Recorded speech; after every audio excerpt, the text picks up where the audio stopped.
Everyone thinks I'm living the dream out here on Wildflower Ranch. Golden hair catching the morning sun as I feed the horses, that carefree laugh echoing across the meadows, boots crunching through fresh mountain snow like I'm starring in some romantic Western movie. If they knew I was currently calculating whether we have enough grain to last until next week's paycheck, they might reconsider their definition of living the dream. The truth is, I haven't slept properly in months.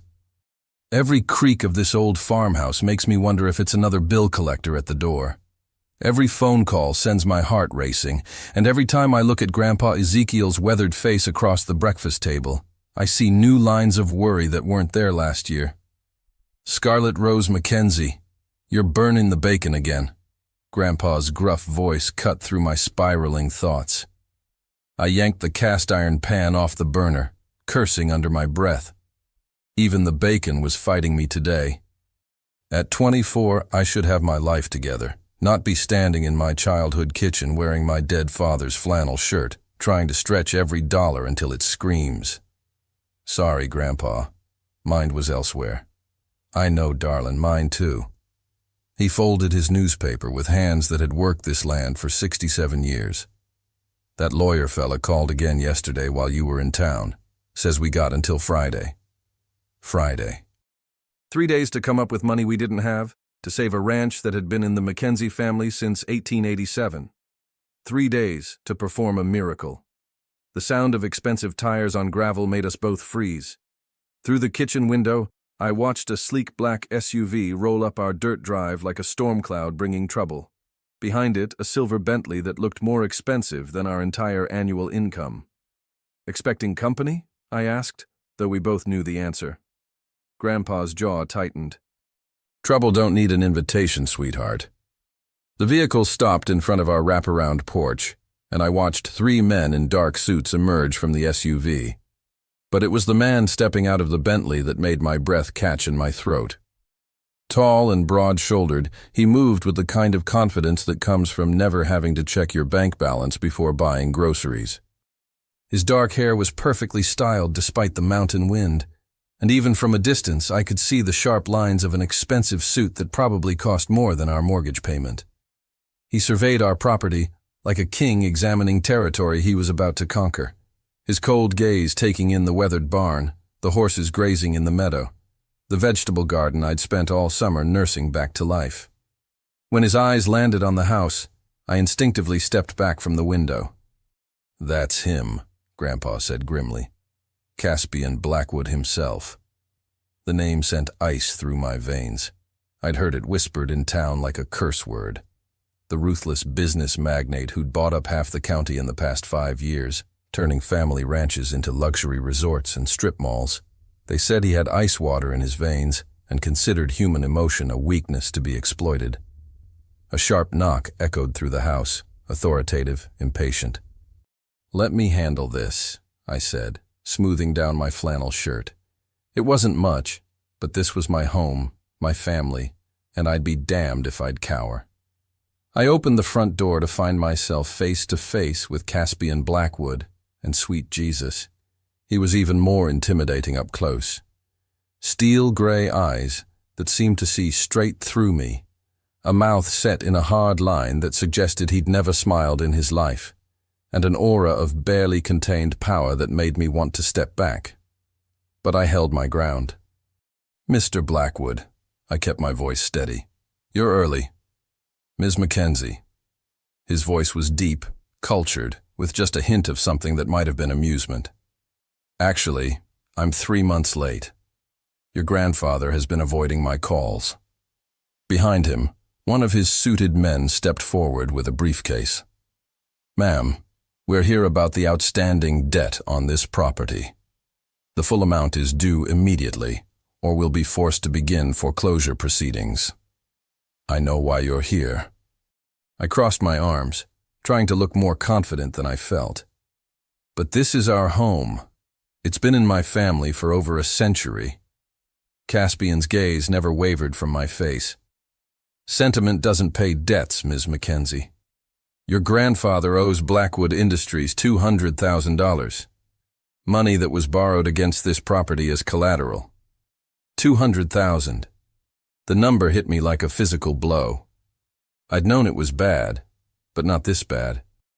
"We need more time," I said, hating how my voice wavered. "Time's up."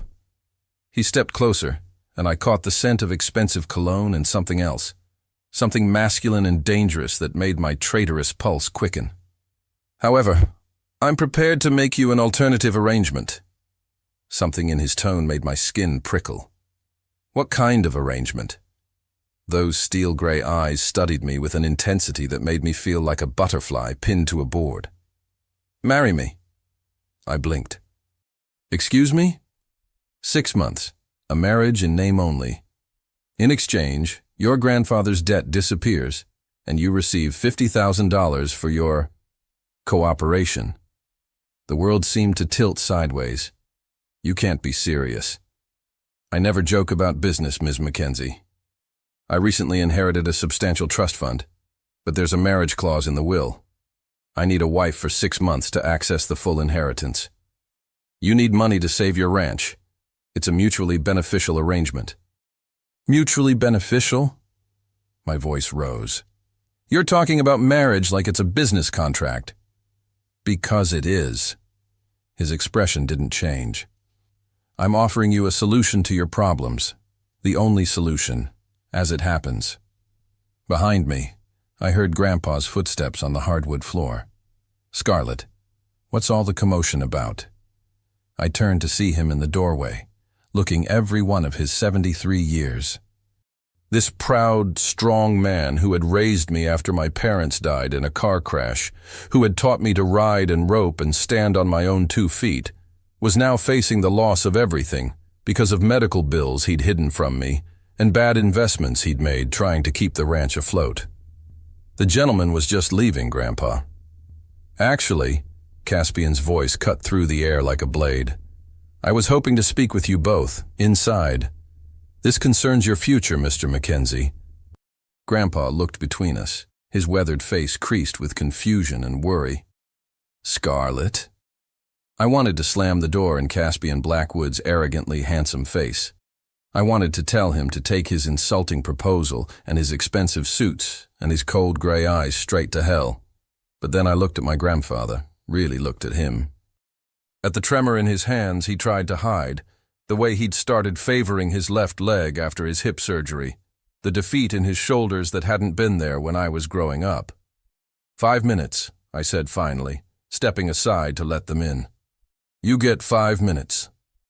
As Caspian Blackwood walked into our modest farmhouse with his entourage of lawyers and his impossible proposal, I couldn't shake the feeling that I was about to make either the best or worst decision of my life. And looking at those steel-gray eyes that seemed to hold secrets I couldn't begin to guess at, I had a sinking suspicion it was going to be the latter. The silence in our living room was so thick you could cut it with a butter knife. Caspian Blackwood sat in Grandpa's favorite armchair like he owned the place, which, technically, he was about to, while his lawyer spread documents across our coffee table like he was dealing cards for the world's most expensive poker game. I perched on the edge of the couch, every muscle in my body coiled tight as a spring, while Grandpa sat beside me looking like he'd aged 10 years in the past 10 minutes. "Let me get this straight," I said, my voice steady despite the hurricane of emotions swirling inside me. "You want me to marry you for 6 months, pretend to be your loving wife in front of whoever needs convincing, and in exchange you'll wipe out Grandpa's debt and pay me $50,000? "That's correct." Caspian's fingers drummed against the arm of the chair, the first sign of anything resembling human nervousness I'd seen from him. "The arrangement would be purely business. No personal involvement required." "No personal involvement." I repeated the words like they tasted bitter. "Marriage without the marriage part." "Precisely." Grandpa cleared his throat. "Now hold on just a minute. Scarlett's a good girl. She deserves better than some fake marriage to a stranger." Something flickered across Caspian's face, so quick I almost missed it. Guilt? Regret? But then the mask was back in place. "Mr. Mackenzie, with respect, your granddaughter deserves not to lose her family home because of debts you can't pay." This arrangement benefits everyone involved. I flinched at his bluntness, but I had to admit, he wasn't wrong. Still, there was something about this whole situation that felt like stepping into quicksand. "Why me?" I asked. "Surely a man in your position could find dozens of women willing to marry you for money. Why drive all the way out here to make this offer to a complete stranger?" For the first time since he'd walked through our door, Caspian looked genuinely surprised by a question. He studied my face for a long moment, those steel-gray eyes searching for something I couldn't identify. "My inheritance comes with specific requirements," he said finally. "The marriage must be to someone with no prior connection to my business or social circle. Someone who can't benefit from any of my existing contracts or relationships beyond the agreed-upon compensation. So, you need someone disposable." The words came out sharper than I intended. "I need someone discreet." Same thing. Another flicker of something across his features. Perhaps. His lawyer, a thin, nervous man who kept checking his expensive watch, cleared his throat. "If I may, we do need a decision today. The foreclosure proceedings will begin Monday morning if Ms. Mackenzie doesn't accept," Caspian finished. "I'm not here to pressure anyone. I'm simply offering a solution to a mutual problem." I stood up abruptly, needing to move before I exploded from the tension. "Can we have a few minutes to discuss this privately?" "Of course." Caspian rose as well, and I was struck again by how he seemed to fill the entire room with his presence. "We'll wait outside." After they left, Grandpa and I sat in silence for what felt like an eternity. Finally, he spoke. "Scarlett, honey, I never wanted this for you. If there was any other way—" "I know, Grandpa."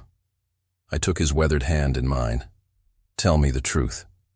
How bad is it, really?" He closed his eyes. "Bad. The medical bills after my surgery. The equipment loan for the new tractor that broke down. The feed costs during the drought last summer. I kept thinking I could turn it around, that next season would be better. I never meant for it to get this far."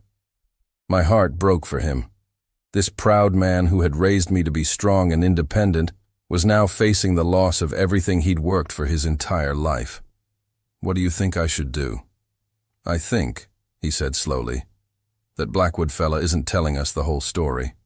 Men like him don't make offers like this without having an angle. But I also think—" He squeezed my hand. "Sometimes we gotta dance with the devil to save what matters most." A knock at the door interrupted us. I opened it to find Caspian standing alone on the porch, his lawyers nowhere in sight. "I sent them back to the car," he said.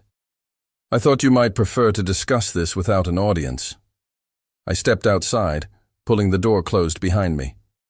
The afternoon sun cast long shadows across the porch, and for a moment, we just stood there looking out at the mountains that had been the backdrop of my entire life. "Can I ask you something?" I said finally. "You can ask. I may not answer. What's really in this for you? And don't give me some corporate line about inheritance clauses. There's something you're not telling me." He was quiet for so long I thought he wasn't going to respond. When he finally spoke, his voice was softer than before. "My grandfather was a lot like yours. Built his business from nothing. Believed in family and loyalty, and doing right by people." He paused, his jaw tightening. "My father wasn't. He turned our company into something my grandfather never would have recognized. Made enemies, burned bridges, destroyed lives for profit. And you're different?" A bitter laugh escaped him. "That remains to be seen. But I inherited more than just money when the old man died. I inherited a lot of people who want to see me fail. People who would use anyone close to me to get their revenge." Understanding dawned. "So you need a wife they can't touch. Someone completely separate from your world. Someone safe," he said quietly. "Someone who won't get hurt because of my family's mistakes."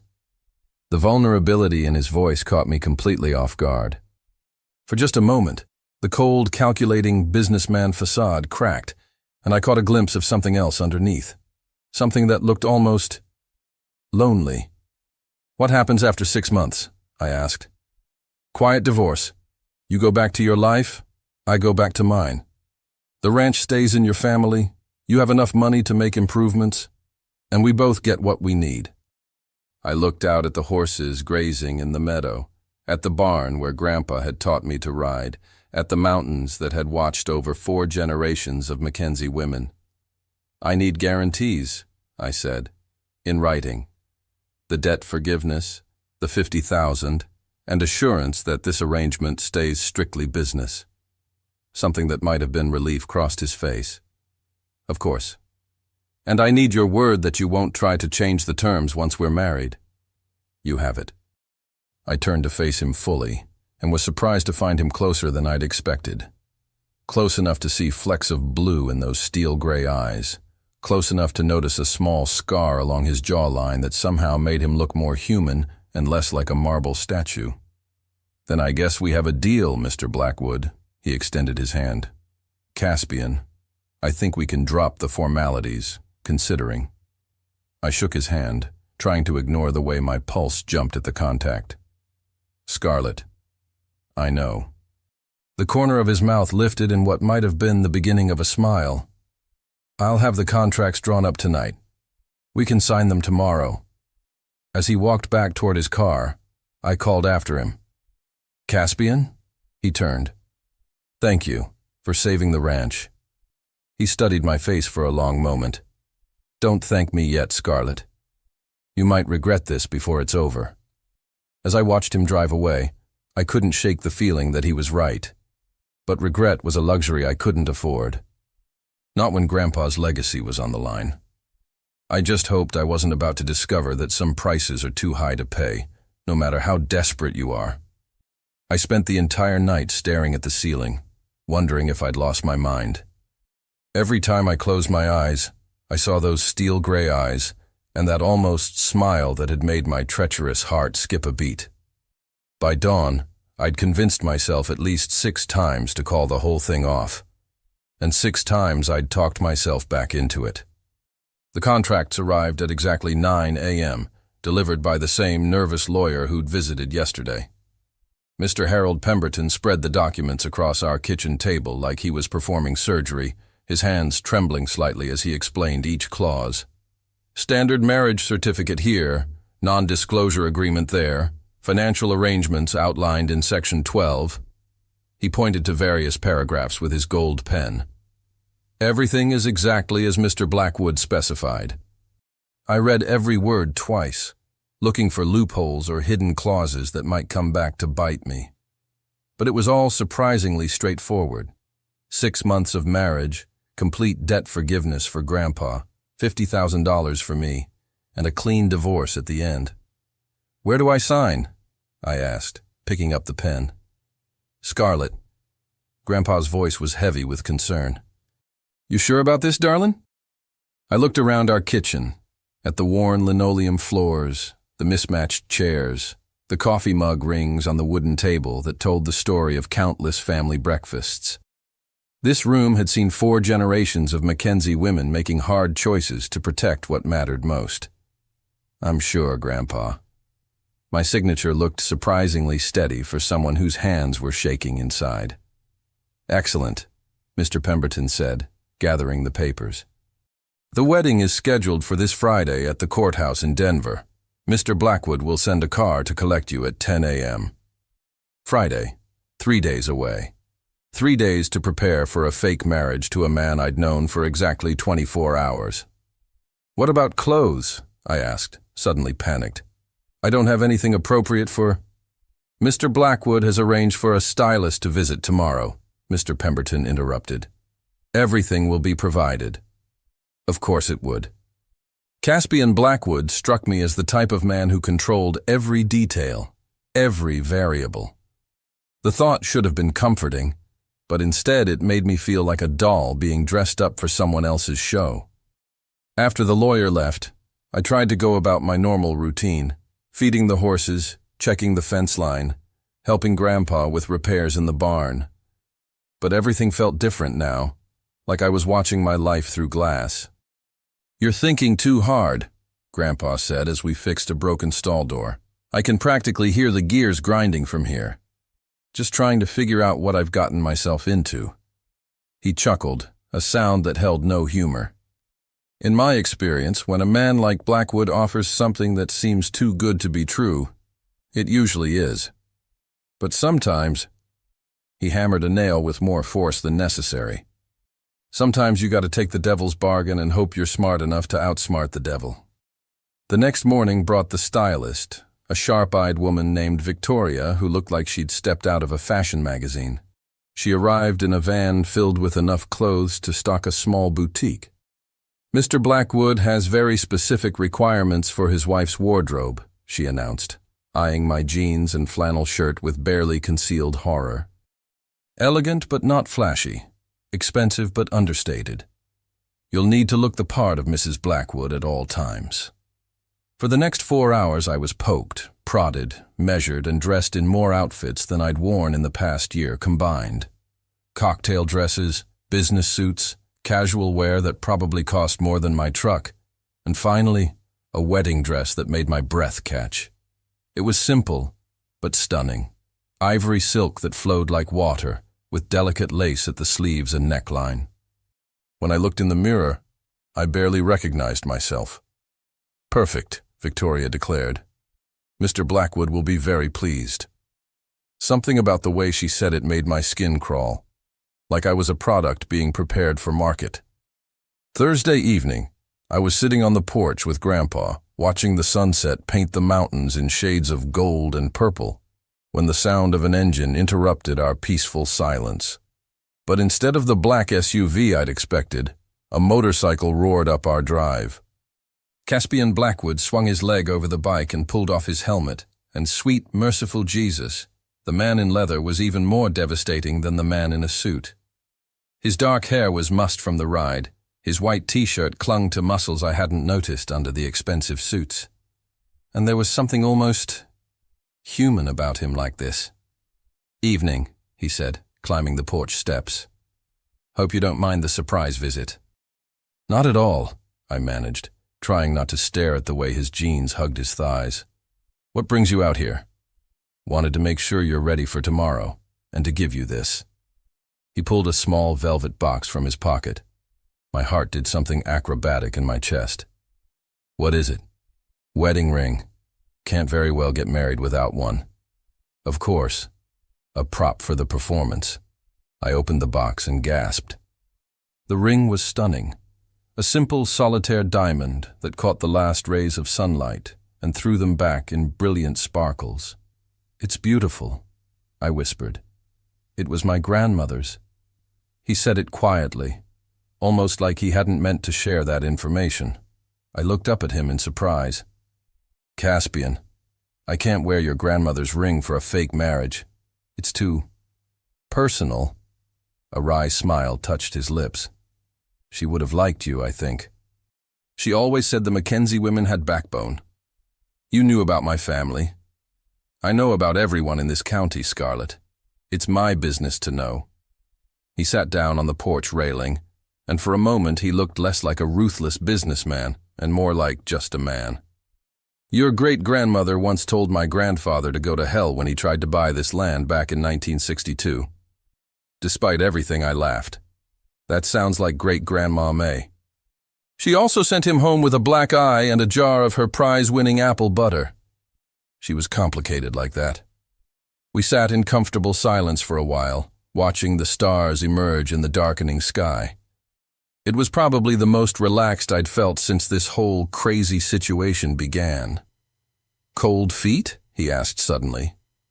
"Frozen solid," I admitted. "You?" "Terrified," he said, and the honesty in his voice surprised me. "Really? The great Caspian Blackwood afraid of a fake wedding?" He turned to look at me, and in the dim porch light, his eyes seemed softer somehow. "I'm afraid of what happens when it stops feeling fake."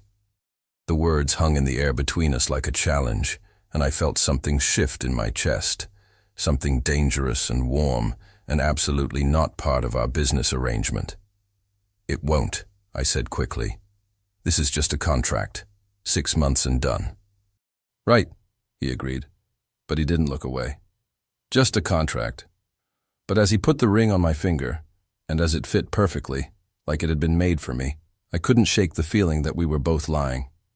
I should go, he said, standing. Big day tomorrow.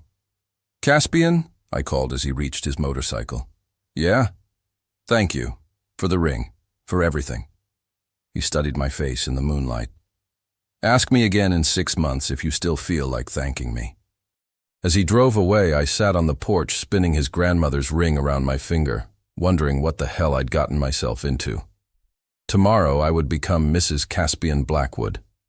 Tonight I was still just Scarlett Mackenzie, trying to convince herself that her racing heart was just pre-wedding nerves and absolutely nothing more.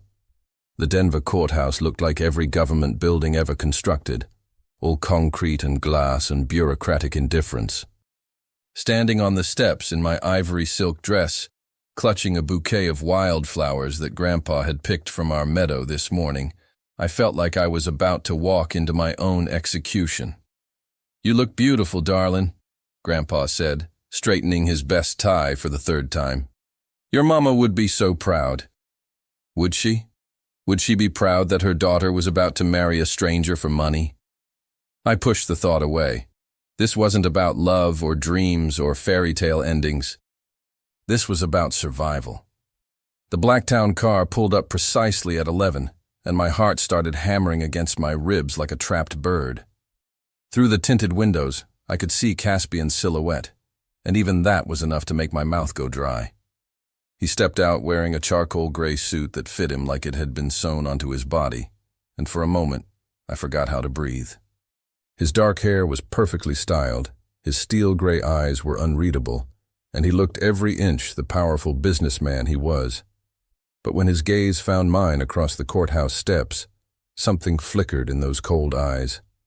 Something that looked almost like wonder. Scarlett. My name on his lips sounded different today, softer. You look like a bride, I supplied, trying to keep my voice light.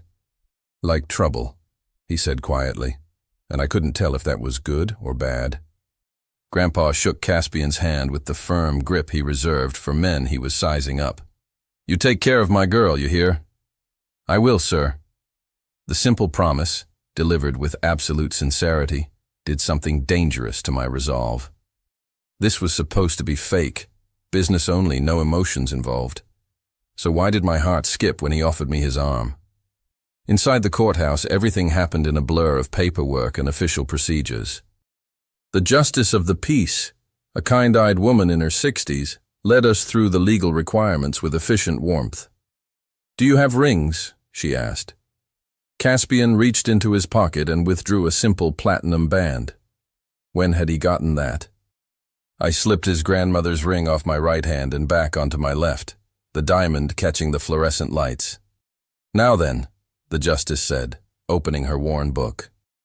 We are gathered here today to join Caspian James Blackwood and Scarlett Rose Mackenzie in matrimony. The words felt surreal, like they were happening to someone else. This wasn't how I'd imagined my wedding day as a little girl. Where were the flowers and music and friends? Where was the love? But when Caspian took my hands in his touch warm and steady, some of that panic quieted. Caspian, the justice continued, do you take Scarlett to be your lawfully wedded wife, to have and to hold in sickness and in health, for richer or poorer, for better or worse, for as long as you both shall live? His eyes never left mine. I do. 2 simple words that somehow felt like a promise of something bigger than our contract. Scarlett, do you take Caspian to be your lawfully wedded husband, to have and to hold in sickness and in health, for richer or poorer, for better or worse, for as long as you both shall live? I opened my mouth to say the words, but nothing came out. This was it. The point of no return. Once I said, I do, I would be Mrs. Caspian Blackwood, bound to a man I barely knew for 6 months of my life. Caspian's hands tightened slightly around mine, and I saw something that might have been concern flash across his features. I do, I whispered. By the power vested in me by the state of Colorado, I now pronounce you husband and wife." The justice smiled warmly. "You may kiss the bride." Oh God, we hadn't discussed this part. In all our contract negotiations, neither of us had mentioned the kiss that would seal our fake marriage. Caspian stepped closer, his hands releasing mine to cup my face gently.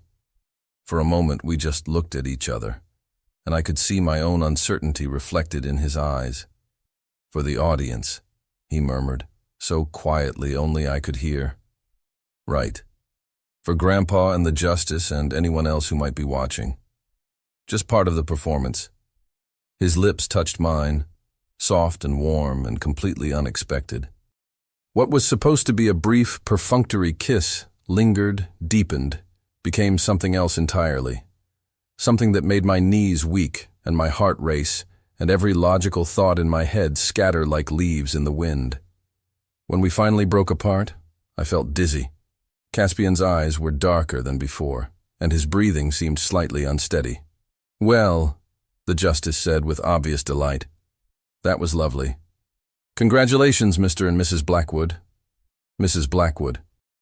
The name sounded foreign and strange, and somehow right all at once. Outside the courthouse, Grandpa pulled me into a fierce hug. "I'm proud of you, sweetheart, and I know you're gonna be just fine. I love you, Grandpa." "Love you too, darling. Now go on, start your new life." Caspian's driver loaded my single suitcase into the trunk. Everything I owned in the world fit into one bag, and suddenly it was time to leave. Time to go live with my new husband in whatever mansion or penthouse or palace he called home. "Ready?" Caspian asked, holding the car door open for me. No, I wasn't ready for any of this, but I nodded anyway. As we drove away from the courthouse, I watched the mountains disappear in the distance and tried not to feel like I was leaving myself behind. "So," I said, desperate to fill the silence, "where exactly do we live now?" "I have a house in Cherry Hills Village. 15 minutes from downtown Denver." A house. Of course it wouldn't be an apartment or condo like normal people had. Probably some sprawling estate with more rooms than I could count. "Will there be staff?" "A housekeeper comes twice a week. Otherwise it's just us." Just us. The phrase sent a shiver down my spine that had nothing to do with temperature. "Caspian?" I turned to face him, needing to establish some ground rules before we went any further. "About what just happened back there?" "The kiss?" "Yes, the kiss. That can't happen again." Something unreadable crossed his face. "It was just for show, Scarlett. Part of the performance." "Right. Of course." But even as I said it, I could still feel the warmth of his lips on mine, could still taste the hint of coffee and something uniquely him. "I just want to make sure we're clear about boundaries." "Crystal clear," he agreed. "This is a business arrangement. Nothing more." "Nothing more," I repeated. But as his house came into view, and sweet Jesus, it wasn't a house, it was a freaking mansion with columns and gardens and enough square footage to house half of Colorado, I couldn't shake the feeling that we were both still lying. The car stopped in front of an entrance that belonged in a movie, and Caspian got out to open my door like a perfect gentleman. As I stood on the marble steps of what was now apparently my home, wedding dress rustling in the evening breeze, I felt like Alice tumbling down the rabbit hole. "Welcome home, Mrs. Blackwood," Caspian said, and the way he said my new name made something flutter in my chest. Home. For the next 6 months, this palace would be home. And the man standing beside me, this complicated, mysterious, devastatingly handsome man who kissed like he meant it even when he didn't, would be my husband. God help me. What had I done? Living with Caspian Blackwood was like sharing a house with a beautiful, well-dressed ghost. For the first 3 days, I barely saw him except for awkward encounters in the kitchen when we both reached for coffee at the same time, our hands brushing just long enough to send electricity shooting up my arm before he'd mumble an apology and disappear into his home office. The mansion, because let's call it what it was, had 12 bedrooms, 8 bathrooms, a library that could house a small university, and enough marble to rebuild the Lincoln Memorial. My favorite discovery was the conservatory, a glass-walled room filled with exotic plants that somehow thrived despite Colorado's unpredictable weather. The previous owner was a botanist, Caspian had explained on day 2, finding me curled up reading among the orchids. I've kept the gardener on staff to maintain everything. It's beautiful, I'd said. And for a moment, something soft had crossed his features. I thought you might like it. You seem like the type of woman who appreciates growing things. The comment had stayed with me, probably longer than it should have. The idea that he'd been thinking about what I might like was both touching and dangerous. By day 4, I was going stir-crazy. I'd explored every room, organized my meager belongings 3 times, and caught up on enough Netflix to earn a degree in binge-watching. When Caspian emerged from his office around 6 p.m. looking disheveled and frustrated, I'd had enough. "We need to talk," I announced, planting myself between him and the kitchen. He paused, running a hand through his dark hair. "About what?" "About this." I gestured around the cavernous foyer. "We're supposed to be married, but we're living like strangers who accidentally rented the same vacation house. If anyone sees us together, they're going to know something's off. What do you suggest?" "Dinner. Together. Like actual married people do." Something that might have been amusement flickered in his gray eyes. "You want to have dinner with me? I want to practice being your wife before we have to perform for an audience." The words came out more loaded than I'd intended, and I saw his jaw tighten slightly. "Fine. I'll order something." "No." I moved toward the kitchen, determined to establish some normalcy in this surreal situation. "I'll cook. That's what wives do, right?" "Scarlett, you don't have to—" "Yes, I do. This is supposed to be my home now, and I'm not going to live like a guest for 6 months." His kitchen was a chef's dream, granite countertops, professional-grade appliances, and a spice rack that looked like it belonged in a 5-star restaurant. I found chicken in the enormous refrigerator and decided on something simple: lemon herb chicken with roasted vegetables. 20 minutes into cooking, Caspian appeared in the doorway, having traded his business suit for jeans and a navy sweater that did absolutely sinful things to his shoulders. "Smells good," he said, leaning against the doorframe. "Family recipe. Well, Grandpa's family recipe. He taught me to cook when I was 12. Your grandfather raised you after your parents died?" I nodded, focusing on seasoning the vegetables so I wouldn't have to look at him. "Car accident when I was 8.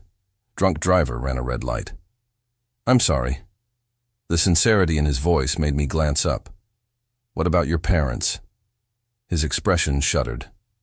"My mother died when I was 15. Cancer. My father—" He paused, his hands clenching and unclenching. "Let's just say he wasn't father of the year material. Is he why you need a wife? To prove something to him?" "He's dead." The words were flat, emotionless, but his business partners aren't, and they're not particularly thrilled about me inheriting control of the company. So this really is about protecting yourself, and protecting anyone who might get caught in the crossfire. The weight of his words settled between us.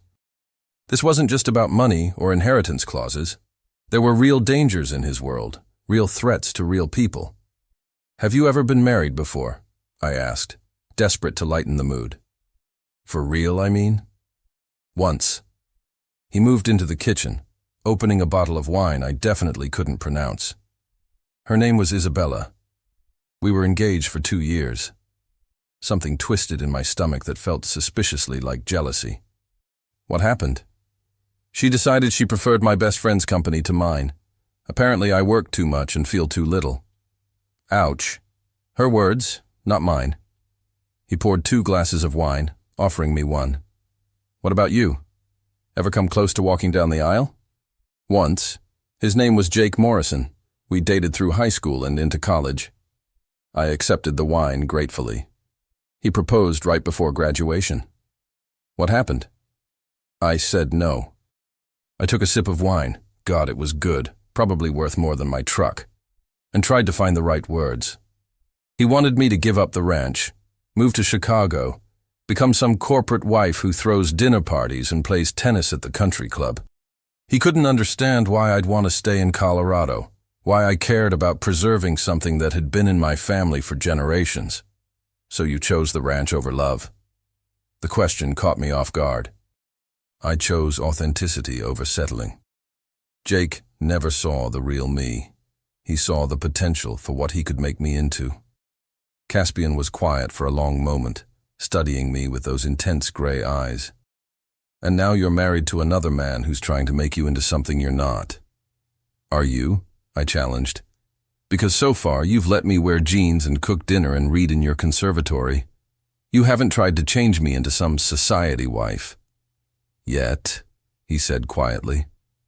The timer chose that moment to go off, breaking the tension. I pulled the chicken from the oven, proud of how perfectly golden it looked. Cooking had always been my therapy, my way of creating something beautiful from simple ingredients. We ate in the formal dining room, sitting at opposite ends of a table that could have seated 20. The distance felt ridiculous and somehow symbolic. This is delicious, Caspian said after his first bite. I can't remember the last time I had a home-cooked meal. Thank you, though we're going to need to work on this setup if we want to convince anyone we're actually married. What do you mean? I gestured at the space between us. Married couples don't need a map to find each other across the dinner table. To my surprise, he laughed, a real laugh that transformed his entire face. Fair point. He picked up his plate and moved to the chair beside me. Suddenly, the enormous dining room felt intimate, charged with an energy that made my skin tingle. Better? He asked. Better? But as he settled beside me, close enough that I could smell his cologne and see the stubble along his jawline, I wondered if I'd just made a terrible mistake. So, I said, desperate for distraction, what's our story? How did we meet? How long have we been dating? People are going to ask. Caspian considered this, absently twirling wine in his glass. We met at a charity auction 6 months ago. You were there representing local ranchers' interests. I was there because my assistant makes me attend these things. You called me an entitled trust fund baby to my face. I nearly choked on my wine. I did not. It fits your personality, he said with a slight smile. And it explains why our courtship was unconventional. Unconventional how? His eyes met mine, and something dangerous flickered there. Because despite the fact that you clearly thought I was everything wrong with the world, I couldn't stop thinking about you. So I kept finding excuses to see you again. The way he said it, with such quiet conviction, made my heart race. He was talking about our fake backstory, but it felt like something else entirely. And I eventually realized that underneath all that arrogance was a man worth knowing, I found myself saying. Is that what you realized? His voice was lower now, rougher. In our story, yes. Right. Our story. But as we sat there in the golden light of his dining room, playing house and pretending to be married, I couldn't shake the feeling that the line between story and reality was getting dangerously blurred. We have a problem, Caspian announced at breakfast on Friday morning, his usual composed demeanor cracked with something that looked suspiciously like panic. I looked up from my coffee and the financial reports I'd been reviewing, because apparently being married to a business mogul meant understanding his empire, and raised an eyebrow. Good morning to you too, husband dear. Despite everything, his mouth twitched at my sarcasm. Good morning. And yes, we have a problem. My business partner, Victoria Ashford, is throwing a dinner party tomorrow night. We're expected to attend. Okay.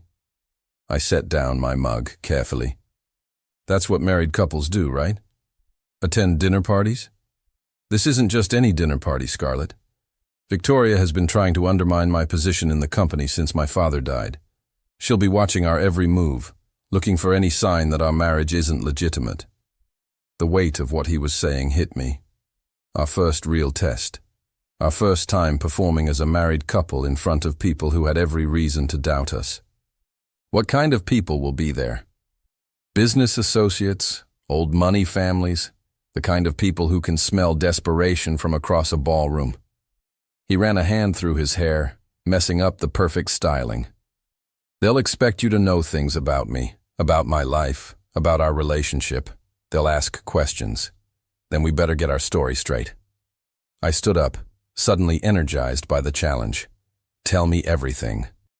For the next 2 hours, we sat in his study while he gave me a crash course in Caspian Blackwood 101. His favorite foods, he was surprisingly fond of Thai cuisine. His college years at Harvard, business degree naturally. His hobbies, he played piano, which I filed away as an interesting contradiction to his corporate image, and dozens of other details that a wife would know. What about you? He asked when we'd covered the basics. What should I know about my beloved wife? I'm allergic to shellfish, but not other fish. I read romance novels, and I'm not ashamed of it. I can ride horses better than most men, and I'm not modest about it either. I paused, thinking. Oh, and I talk in my sleep when I'm stressed. Good to know. His eyes lingered on my face. Anything else? I hate being told what to do. I cry at sad movies, and I make terrible coffee but excellent pancakes. The coffee part I've noticed. Hey! I threw a throw pillow at him, which he caught with reflexes that were entirely too attractive. We need to work on physical affection, he said suddenly, and my heart did that stupid fluttering thing again. Excuse me? Married couples touch each other, casually, unconsciously, hand-holding, touching shoulders, sitting close together. If we're going to convince Victoria and her crowd, we need to look comfortable with each other. He was right, of course. But the thought of deliberately touching him, of pretending intimacy when the real thing was already threatening to overwhelm me, made my palms sweat. Okay, I said, proud of how steady my voice sounded. Practice makes perfect. He stood and moved to the couch where I was sitting, settling beside me close enough that his thigh pressed against mine. Even through our clothes, I could feel the heat of him. Try this, he said, reaching for my hand. The moment his fingers intertwined with mine, I forgot how to breathe. His hands were larger than mine, calloused in unexpected places, warm and surprisingly gentle. How does that feel? He asked, his voice slightly rougher than normal. Fine, I lied. Perfectly normal. Good.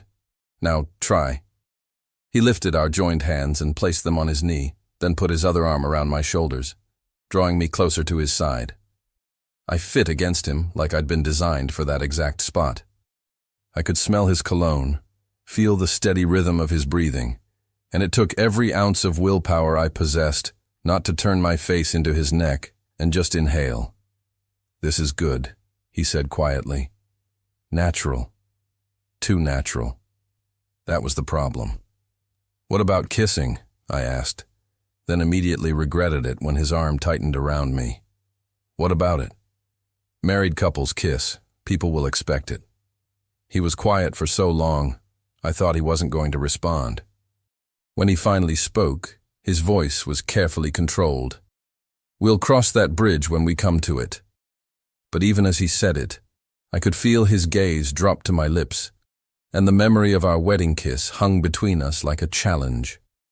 Saturday evening arrived with all the fanfare of an execution.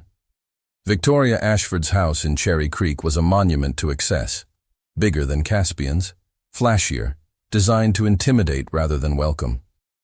Cars worth more than most people's houses lined the circular drive. Remember, Caspian said as we walked up the marble steps, his hand warm on the small of my back, we're disgustingly happy newlyweds who can't keep our hands off each other. Got it. Disgusting happiness. Check.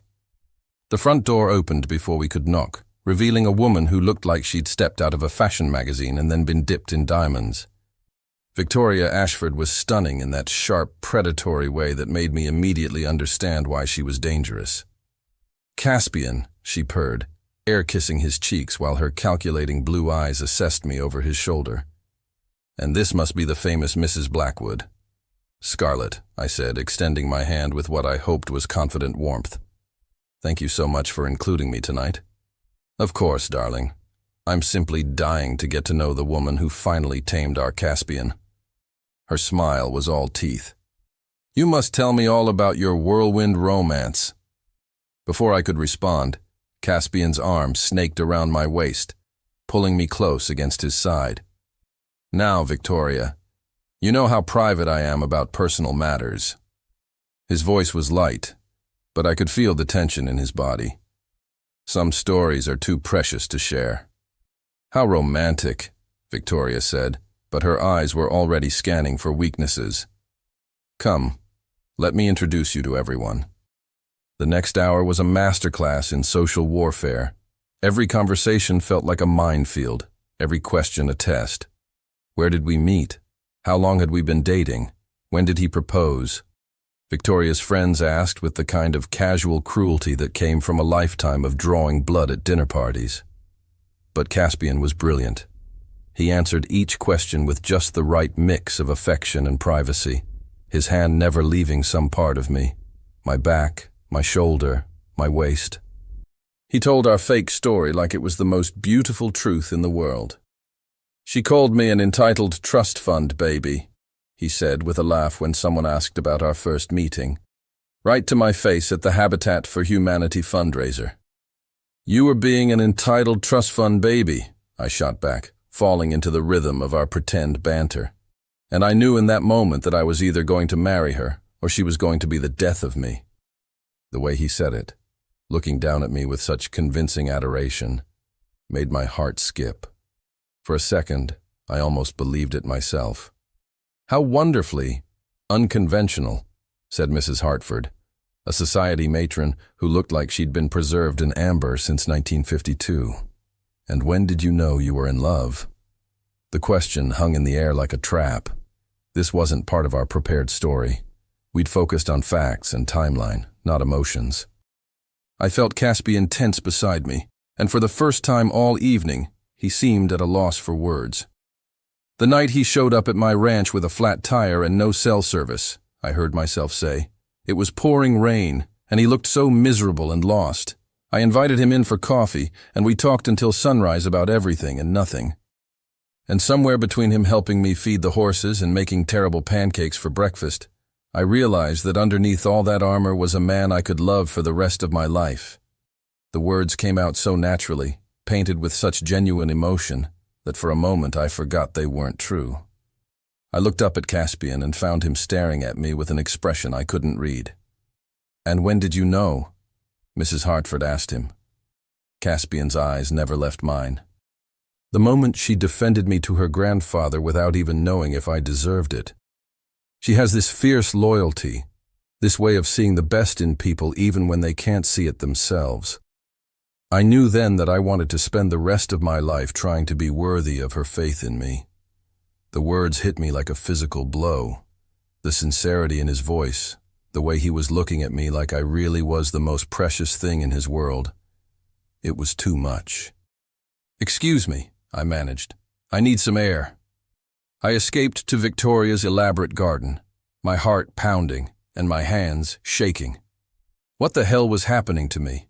These were supposed to be lies, performance pieces for an audience. So why did hearing Caspian talk about loving me make me want to cry? "Scarlett?" I turned to find him standing in the doorway, silhouetted against the warm light from the house. "Are you all right?" "I'm fine. Just needed a moment." He moved closer, and in the moonlight his face was softer than usual. "You were brilliant in there. That story about the flat tire, where did that come from?" "I don't know. It just felt like something that could have happened." "It did happen," he said quietly. "Not to us, but my grandfather used to tell me about the night he met my grandmother. Flat tire, rainstorm, terrible coffee. He said he knew in that moment she was going to change his life. The admission hung between us, intimate and dangerous. "Caspian." "I know," he said. "This is getting complicated." Complicated was an understatement, but as he stepped closer, close enough that I could see the flecks of blue in his gray eyes, I realized I was in far deeper trouble than a mere complication. The drive home from Victoria's dinner party was suffocatingly silent. Caspian's hands gripped the steering wheel like it was the only thing keeping him anchored to reality, while I stared out the window and tried to pretend my heart wasn't beating so hard it might crack my ribs. "We should talk about what happened back there," he said finally, as we pulled into his driveway. Nothing happened back there. We did what we were supposed to do. We convinced everyone we're married. Scarlett, I'm tired, Caspian. Can we just... Not tonight? But as I headed for the stairs, his voice stopped me cold. That story you told about the flat tire. The way you looked at me when you said it. He turned to face me, and in the dim foyer lighting, his eyes looked almost haunted. For a minute there, even I believed it was real. Well, it wasn't. Wasn't it? The question hung between us like a lit fuse. I should have walked away. Should have gone upstairs, locked my bedroom door, and reminded myself that this was all temporary, all fake, all a means to an end. Instead, I found myself moving closer to him. What are you asking me, Caspian? I'm asking if I'm the only one losing my mind here. His voice was rough, raw, with something that sounded dangerously like desperation. I'm asking if you feel it too, this thing between us that was never supposed to exist. My heart slammed against my chest. We agreed this was just business. I know what we agreed. He stepped closer, close enough that I had to tilt my head back to meet his eyes. But somewhere between playing house and holding your hand and watching you defend me to strangers, I forgot that this was supposed to be pretend. Caspian, don't what? Don't tell you that I think about you constantly. Don't admit that hearing you say you could love me for the rest of your life made me want to rewrite our entire contract.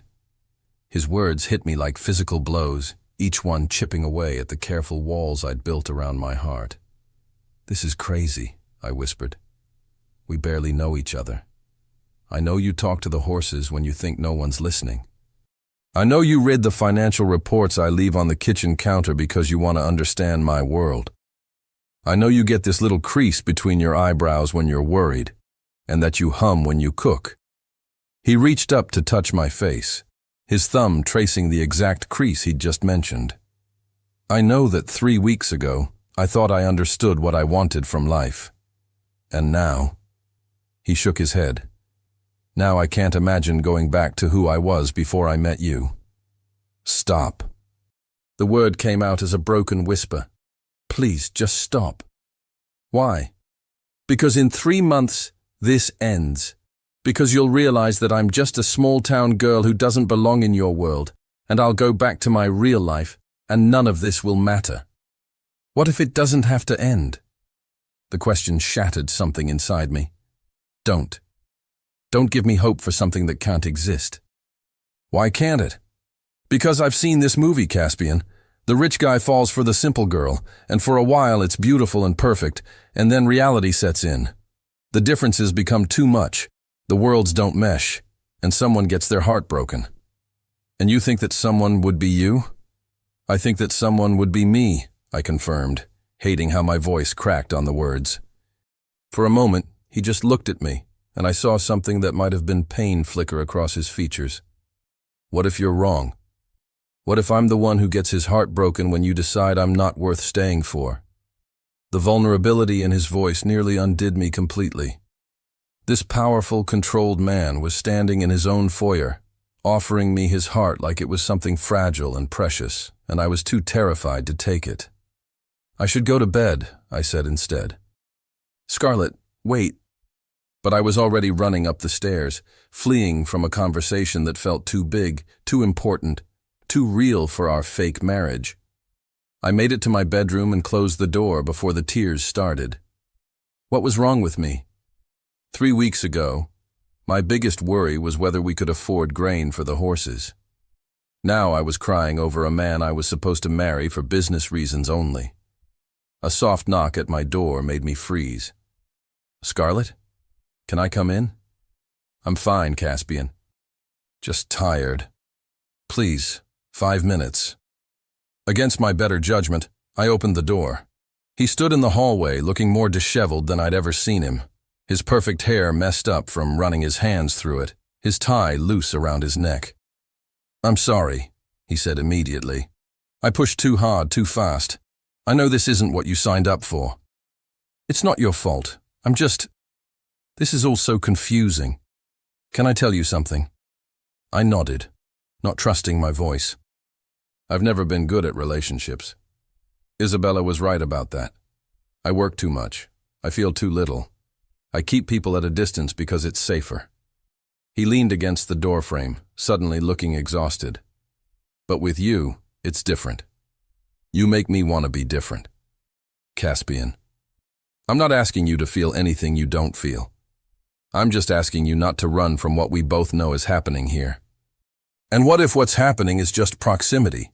What if we're confusing gratitude and convenience for something deeper? Then we'll figure that out together. He reached for my hand, his fingers intertwining with mine in a gesture that had become second nature. But don't ask me to pretend I don't care about you, because I can't do that anymore. The honesty in his voice broke down my last defense. I care about you too. More than I should, more than is smart, more than I know how to handle. So what do we do? I don't know. I squeezed his hand, drawing strength from the contact. Maybe we just see what happens? Take it one day at a time? I can do one day at a time. We stood there in my doorway, holding hands like teenagers, and for the first time since this whole crazy arrangement began, I felt like maybe everything was going to be okay. There's something else, he said quietly. Something I should have told you from the beginning. My stomach dropped. What? The 6-month requirement for my inheritance? It's not just about being married. He met my eyes steadily. It's about being happily married. My grandfather included a clause that gives the executor discretionary power to extend the waiting period if he believes the marriage is merely a business arrangement. So if we don't convince people we're really in love, the timeline could be extended indefinitely, or the inheritance could be forfeited entirely. The implications hit me like a freight train. So this isn't just about 6 months of pretending. We have to convince everyone, including the executor, that we're genuinely, completely, head over heels in love. Yes. And you didn't think to mention this before? I thought it would be easier to fake than it's turning out to be. His thumb brushed across my knuckles. Turns out, pretending to be in love with you is the most natural thing I've ever done. Despite everything, the complications, the deception, the uncertainty, I felt my heart flutter at his words. You're impossible, I said. Is that a yes to taking it one day at a time? That's a yes to taking it one day at a time. He smiled then, the first real, unguarded smile I'd seen from him, and it transformed his entire face. Good. Because I should probably warn you, I'm planning to court you properly. Court me? Flowers, dinner dates, romantic gestures, the whole works. If I'm going to fall in love with my wife, I'm going to do it right. And despite all my fears and reservations, and the voice in my head screaming that this was dangerous territory, I found myself smiling back. I look forward to being courted, Mr. Blackwood.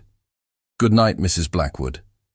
As I closed the door behind him, I realized that somewhere between our fake wedding and tonight's real conversation, everything had changed.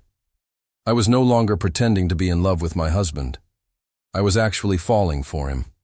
And God help me, I thought he might be falling for me too. 2 months later, the executor of Caspian's grandfather's estate was a stern man named Theodore Whitman, who looked like he'd stepped out of a Dickens novel. He sat across from us in Caspian's study, his pale eyes studying our every interaction with the intensity of a scientist examining specimens. I must say, he said, adjusting his wire-rimmed glasses, I've observed many marriages in my 40 years as an estate attorney. Most couples, especially those married for financial gain, show signs of strain by this point. I felt Caspian's hand tighten around mine, where our fingers were intertwined on the couch between us. We're very happy, I said, proud of how steady my voice sounded. Indeed. Mr. Whitman made a note on his legal pad. Mr. Blackwood, you've made some interesting changes to your business practices recently. The employee benefit improvements, the environmental initiatives, the community outreach programs. Very different from your father's approach. My wife has helped me see that success isn't just measured in profit margins.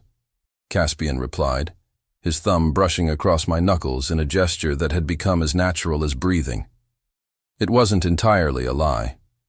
Over the past 2 months, I had been asking questions about his business, suggesting ways to give back to communities like the one where I'd grown up. And he'd listened, actually implemented changes that made his company more ethical, more human. Mrs. Blackwood, Mr. Whitman turned his attention to me. You've given up quite a lot to marry into this world. Do you ever regret leaving your simple ranch life? The question hit closer to home than he could possibly know. Because the truth was, I hadn't left it behind at all. 3 weeks ago, Caspian had surprised me with the deed to Wildflower Ranch. Not just the debt forgiveness we'd agreed on, but full ownership transferred to my name as a wedding gift. I didn't leave my old life behind, I said carefully. I found a way to blend it with my new one. My husband understands that the ranch isn't just property to me. It's family history. It's who I am. He's never asked me to choose between loving him and loving the land that raised me. Something flickered in Mr. Whitman's eyes. And Mr. Blackwood, you're comfortable with a wife who splits her time between your world and hers? I'm comfortable with a wife who knows her own mind and follows her own heart, Caspian said without hesitation. Scarlett's independence is one of the things I love most about her. The word love hung in the air between us, and my heart did that stupid, fluttery thing it had been doing more and more often lately. Mr. Whitman closed his notepad with a decisive snap. I've seen enough. The inheritance restrictions are hereby lifted, Mr. Blackwood. Your grandfather would be pleased to see that you found not just a wife, but a true partner. After he left, Caspian and I sat in stunned silence. It's over, I said finally. The contract is fulfilled. Yeah. But he didn't sound celebratory. If anything, he sounded sad. So what happens now? Caspian stood and walked to the window, his shoulders tense. Now you're free to go. Back to your real life like you always planned. Is that what you want? For me to go? He was quiet for so long I thought he wasn't going to answer. When he finally spoke, his voice was rough with emotion. I want you to stay because you want to stay, not because a contract says you have to. I want you to choose me, Scarlett. Choose us. But I won't trap you in a marriage you never really wanted. My heart broke a little at the vulnerability in his voice. Over the past 2 months, he'd courted me exactly like he'd promised. Flowers delivered to the ranch, surprise picnics in the conservatory, long talks that lasted until sunrise. He'd shown me sides of himself I don't think anyone else had ever seen. The man who played piano when he couldn't sleep. The man who secretly funded a scholarship program for kids from rural communities. The man who had driven 4 hours to have dinner with Grandpa Ezekiel just because he wanted to understand the man who'd raised me. And somewhere along the way, I'd stopped being afraid of falling in love with him, because I already had. Caspian. I stood and moved to where he stood by the window. Look at me. When he turned, I saw my own emotions reflected in his gray eyes. Love, fear, hope, uncertainty, all tangled together. That very first day, when you showed up at the ranch with your impossible proposal, do you know what I was thinking? He shook his head. I was thinking that you were the most arrogant, entitled, beautiful man I'd ever seen. And I hated that I was attracted to you even while I wanted to throw you off my property. Despite everything, he smiled. And now? Now I'm thinking that you're still arrogant and beautiful. But somewhere along the way, you became the kindest, most generous man I know. You saved my grandfather's ranch. You've supported my dreams. You've let me be exactly who I am while showing me possibilities I never imagined. I reached up to cup his face in my hands, feeling the slight stubble along his jawline. I'm not staying because of a contract, Caspian. I'm staying because I love you. All of you. The businessman and the piano player, the cold negotiator and the man who reads to me when I can't sleep. I choose you. I choose us. Scarlett. My name was a prayer on his lips. I love you, I whispered. Not the fake love we've been performing, but real, honest, terrifying, Forever love. He kissed me then, soft and desperate and full of all the emotions we'd been dancing around for months. When we finally broke apart, both of us were breathing hard. "I love you too," he said against my forehead. "So much it scares me sometimes." "Good," I said with a shaky laugh. "Love should be scary. It means it matters." "Marry me," he said suddenly. "I am married to you." "No, I mean really marry me. Not for contracts or inheritance or saving ranches. Marry me because you want to spend the rest of your life arguing with me about coffee and teaching me to ride horses and building something beautiful together. Caspian Blackwood, are you proposing to your own wife? I'm proposing to the woman I love. The contract is done. The performance is over. This is just me asking you to be my wife for real this time." I pretended to consider it, even though my heart was singing with joy. "Will there be a real wedding this time? With flowers and music and all our friends? Whatever you want. Will you still let me spend time at the ranch? We can build a house there if you want. Splitting time between both worlds. Will you love me even when I'm old and gray and can't remember why I fell for your pretty face? Especially then." I stood on my tiptoes and kissed him again, pouring all my love and hope and dreams for our future into the contact. "Then yes, Caspian Blackwood, I'll marry you for real this time." 1 year later, the second wedding was everything the first one wasn't. We held it at Wildflower Ranch on a perfect September day with the mountains as our backdrop and the meadow where I'd learned to ride as our aisle. Grandpa Ezekiel walked me down that aisle wearing his best suit and the biggest smile I'd ever seen. Caspian waited for me under an arch of wildflowers and aspen branches, looking devastating in a black tuxedo that somehow managed to fit perfectly with the rustic setting. When he saw me in my flowing white dress, a real wedding dress this time, chosen for love instead of performance, his face lit up like sunrise. "Hi," I whispered when I reached him. "Hi yourself, Mrs. Blackwood." "Not yet, I'm not." "You've been Mrs. Blackwood in my heart since the day you threatened to throw me off your property." The ceremony was simple and perfect. Real vows this time, written from our hearts instead of legal requirements. When the minister pronounced us husband and wife, Caspian's kiss was so thorough and joyful that our guests erupted in cheers and applause.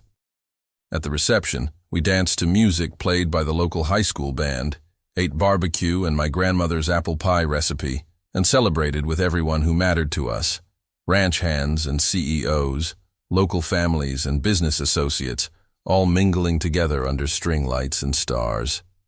"Any regrets?" Caspian asked as we swayed together during our last dance of the evening. "Just one," I said, and saw worry flicker across his features. "I regret that it took a fake marriage to find real love." His smile could have powered the entire county. "I don't regret a single moment, even the terrifying parts. Especially the terrifying parts." "Why especially those?" "Because the terrifying parts led me to you." As the music faded and our guests began to head home, I looked around at the ranch that had been saved, the life that had been transformed, and the man who had become my everything. A year ago, I thought I was signing a contract to save my family's legacy. I had no idea I was actually signing up for the greatest love story of my life. Sometimes the best things come disguised as the worst ideas, and sometimes, when you're brave enough to take a leap of faith, you discover that the person you're falling for is right there to catch you. Forever and always. The end.